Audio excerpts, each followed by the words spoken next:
My name is Pat Jervis. I'll be 56 next month.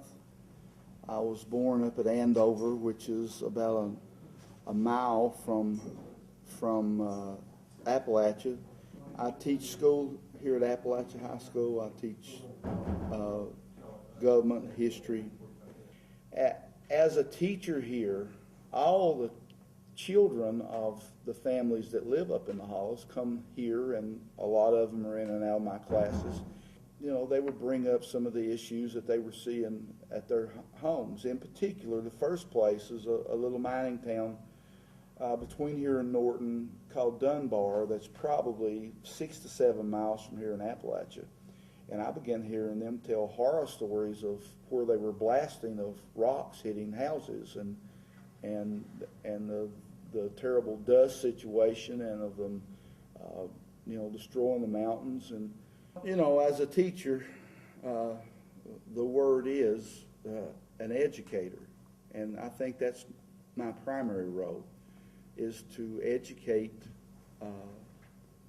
the kids as to what their rights and responsibilities are, whether it be involving coal or citizenship or whatever. But, each and every one of us, whether we teach or just a parent or whatever, when it comes to children, we need to teach them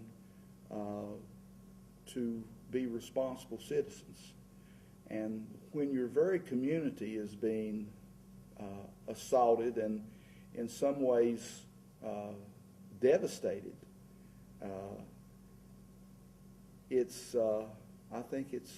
I can't overstress the importance of being an educator and teacher and equipping kids with the knowledge of the proper steps to take to try to right what they feel are wrongs being done to them. But with that said, as a citizen who has tried to right some wrongs, and you tell kids that there's a process to go through, not to go out and take the law in their own hands or do whatever. There's a process to go through.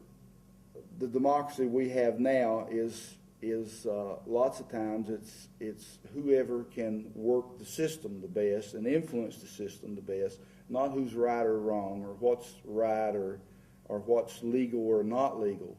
But in 6 years of trying to combat what I feel like are just blatant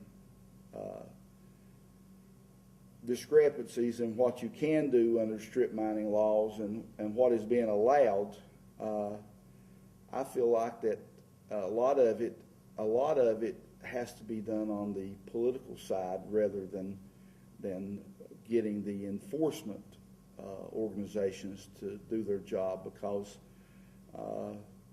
lots of times you have these bureaucracies where the process simply leads you down a road to getting nothing done. And in the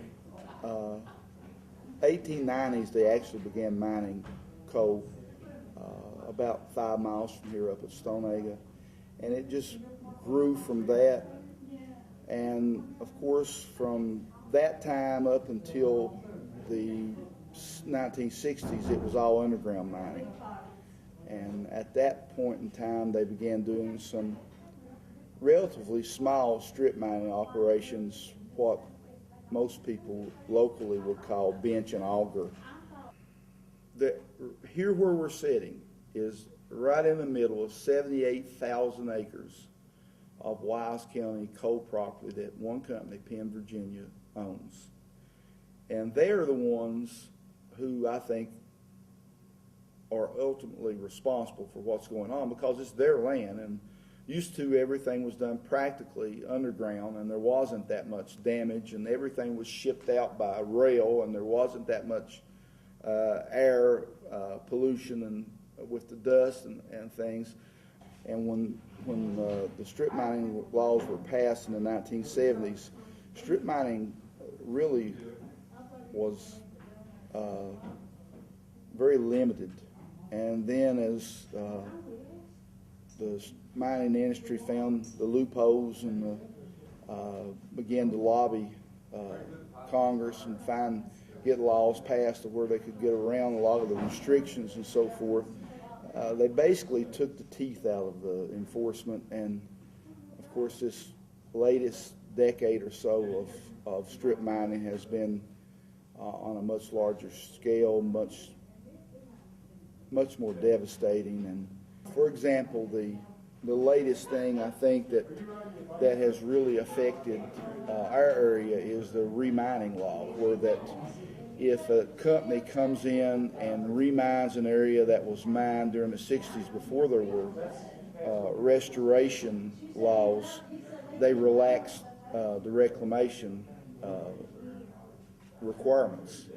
And on paper that sounds like, well, yeah, they're going to come in, not only are they going to remine this area, but they're going to get rid of these unsightly high walls and so forth, and it'll be good for everyone. Well, it was really just a facade, and they come in, and where a mountain might have just a scar of a high wall from that 60s era, they come in, destroy the whole mountain from top to bottom.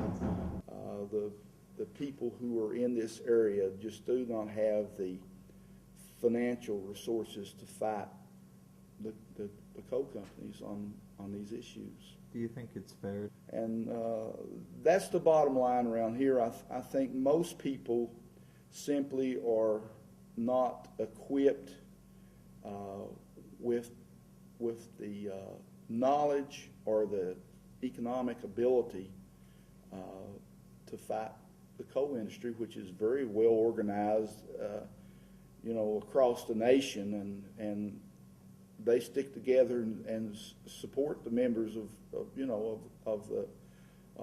their coal community.